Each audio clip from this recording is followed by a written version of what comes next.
Napaig ang usa ka lolo human maapil sa pagkasunog sa iyang panimay diha sa Dakbayan sa Naga kagabi. Ray Pasaporte, Sugin Limi. Apil nga naugdaw sa iyang panimay ang 64 anyos nga lolo nga si Jose Anave. Human masunog ang ilang balay kagabi dinhi sa barangay Tinaan sa Dakbayan sa Naga. Nag-inusara lang ang biktima atol sa sunog. Milakaw ang asawa ni ini sayo pa lang sa buntag. Nagtuo ang asawa sa biktima nga dunay gidagkutan ang iyang bana. Mahalan lang to ang mga butang basta di lang siya maapil. Kasi ang ginudahan na ni ma'am nga nasunog. O baka siya magdagkot o kuan kay. Matud sa anak sa biktima nga maglisod og lakaw ang iyang amahan kay nahugni sa lubi ni adtong miaging semana. Di pa siya di pa siya magkakuan kayo kay sakit palagi iyang kuan nganha ko pagka Domingo ako siyang gibisita ako siyang gipangutana di unsa man okay ra ka siya okay ra kay ko. Nadawat sa City Fire Station ang alarma mga alas 6:20 kagabi. Bisan sa kagamay sa agianan, padong sa Netbuan, nakapasirit gihapon sila og tubig. Hinungdan nga sud sa 3 minutos na paong nila ang kayo. Gipaubos among sunog sa first alarm. Sa nag-gather nato sa mga kasalinganan, nagluto ko ni siya or something nagdagkot. Padayon pa ang gihimong pakisusi sa kabumbiruhan sa Dakbayan sa Naga. Wa pa sab sila gibutyag kung pila ang danyo sa sunog. Ray Pasaporte, News 5. Lalaking striker sa PRO 7 gipadakop ang bayot nga nagsunod-sunod kaniya. Leslie Caminade Vistil, Sugin Limi. Wa kapugi nga motulo ang luha ni Paulo Ibanez usa ka mahuyang human siya gidakop ni Joselito Lascuña Jr. usa ka striker sa Police Regional Office 7. Dinhi sa Cebu City Police Station 2 gireklamo ni Lascuña nga giwara-wara sa kutsilyo ni Ibanez samtang naglakaw sa Maydan Arlandon. Asoy sa reklamante nga gisundan siya ni Ibanez uban ang upat ka kauban, giingong suway sab siyang gidapatan sa mga kuyog siyang gireklamo. Gisundan ko nagwitik-witik mo sa kutsilyo upat lakbuok. Kani mo dyan tawanan may nagkuan ako nagwitik-witik. Pagkabat sa flight, nakabantay na siguro siya nga kampo na. Iyang gipos ang iyang kutsilyo. Ang gitulak. Asang anong nagwitik-witik ang kutsilyo? Ang gitulak lang ko. Wag kay tuyo yun. Gimakaksabayt ang maong mga pasangil, ihenong gibali nga ang reklamante mo'y nagbutang sa kutsilyo siyang jacket. Wa sab ni mitugan kung sikin sa og asa ang iyang mga kauban atol sa hitabo. Di ko kailangan niya. Nakita na ako abi na ugmaya na siya. Nuyo na abi ugmaya siya. Matay sundan ako. Kung gisundan pa nako siya ngano mabalik pa manggapon ko ako gapon siyang sundan ko kay bawo nagwarawara na ko niya. Walang takabalo kay ang alin sa aning biktima nga gisundan siya o niya hulbutan siya og kutsilyo. Possible aning kaso aning rape threats na siya kay gihulga raman siya nga gikuan-kuanan siya kutsilyo. Leslie Caminade Vistil, News 5.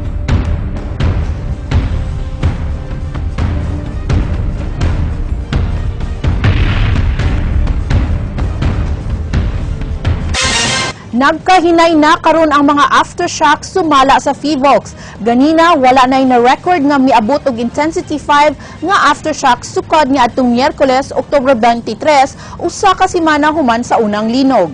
King Perez, Sugin Limi. Karong adlaw duha ka kusog nga mga aftershock ang natala sa Fivox, Cebu. Sukad sa linog ni adtong Oktubre 15, 2,737 na ka mga aftershocks ang na-record sa buhatan. Diin 73 ni ini adunay nasinati nga intensity. Matod sa Fivox nga nagpasabot kini nga nagkahinay og panagsa na lang ang mga aftershock sa ikaduhang semana human migo sa Bohol ang magnitude 7.2 nga linog. Wa na say angay kabalaka ang katawhan kay sukad ni adtong Oktubre 23, ang mga aftershocks wala na milabaw sa intensity 5. Ang mga aftershocks nga mula pa sa intensity 5 mahimong makaguba og mga infrastruktura og mga edipisyo tungod sa gikusgo niini. So para pila na kaadlaw nga wa ta ka fail og magnitude 5. Gipasabot sab niini nga dili tungod sa linog sa Bohol ang mga bagong linog nga nasinati sa laing probinsya gawas sa Central Visayas kagahapon sama dito sa Western Samar ug Surigao del Norte. Sa different peak na sa Samar okay lain na sa generator. Bisan pa nga nagkahinay ng gikusgon sa mga aftershocks, mipahimangno gyapon ng FIVOC Cebu nga angay gihapong magbinantayon ng katawhan labaw na karong umaabot nga eleksyon sa Lunes kay makasinati gihapon tagtalag saon nga pag-uyog sa yuta apan giklaro sa buhatan na dili na kini mulabaw sa 7.2 magnitude earthquake nga atong nasinati sa miaging semana. Gibana-bana sa FIVOX nga mamatngunan pa sa katawhan ng mga aftershock sulod sa duha ngadto sa 3 ka semana. Hinon gilantaw sa FIVOX Cebu nga sa nagkahinay nga gikusgon sa linog ang mga edipisyo nga huyang lang ang posibleng matay og ini. Daghan pa mga shade na building diri kay wa gani ta mapicture kung nagani mga building mapicture sa 7.2 unsa na kaning ginagmay nga koy karon.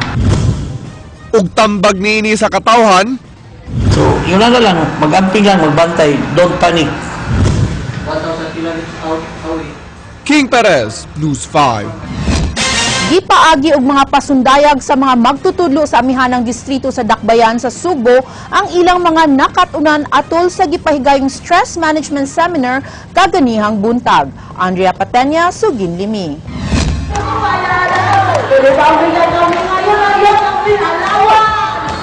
Pinaagi sa pagsayaw, kanta, ugdungan nga pangatawa, di pagawa sa mga magtutudlo sa Cebu City North District ang ilang nabating kakulba tungod sa linog ni atong miaging semana ug sa mga aftershocks nga padayong nasinati. Lakip sa ilang gikanta, mao ang ilang kaugalingong komposisyon kabahin sa ilang kasinatian atul sa linog. May puro kong sarili lamang, may mabigat na problema atin do. So, walang maalala pangalan mo. Lord,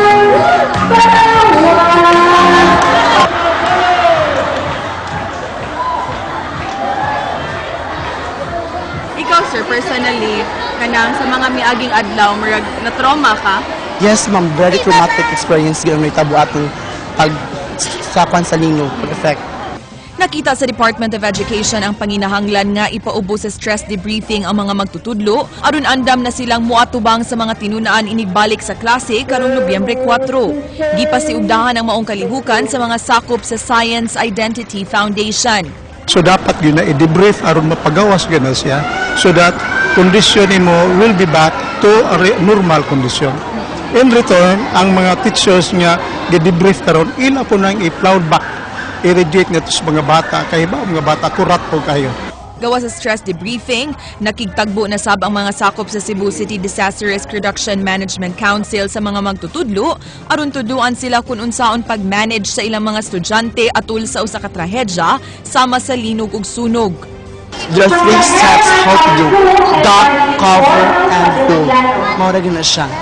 Kung maglinog, duck, cover, and hold. Then, go out din sa kuan. Go and find the safe place or the area na safe mo tanan. Gimanduan sab ang mga tungaan sa pagpahigayon og earthquake drills inigbalik sa klase. Andrea Patenia, News 5.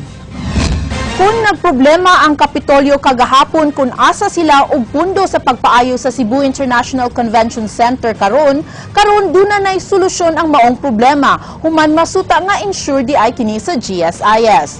Ryan Sorote, Sugin Limi. Initial insurance and building nga 550 million pesos. Mas dako kung itandi sa gipangayang upgrading fund sa Kapitolyo nga 66 million pesos gikan sa Department of Public Works and Highways. Matod sa GSIS nga masuda sa gi-apply nga insurance policy sa Kapitolyo ang nahitabo sa CICC human sa kusog nga linog.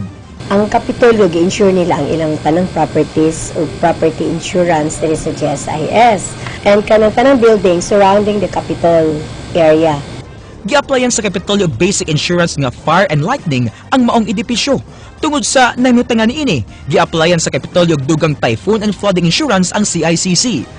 Dugang nasuta na nasud ang earthquake sa dugang pulisiya. Insured sab ang legislative building sa kantidad nga 7 million pesos o executive building sa kantidad nga 74 million pesos. Samtang karong hapon lang misumiter sa ilang insurance claim ang Cebu City Government alang sa City Hall. Tungod sa daghang gipang-insure sa City Hall, wa pa matino sa GSIS kung pila ang estimated insurance niini. Magagad pa sila sa ipahigayng inspection sa insurance adjuster alang sa final insurance nga mahatag ngadto sa mga claimants. Giauhag sa GSIS ang mga government offices nga ipa-insure ang ilang mga building. So karon kung naay calamity, walay insurance nga mo respond sa ilaha. Daghan pa gyud karon mo na Ryan Sorote, News 5.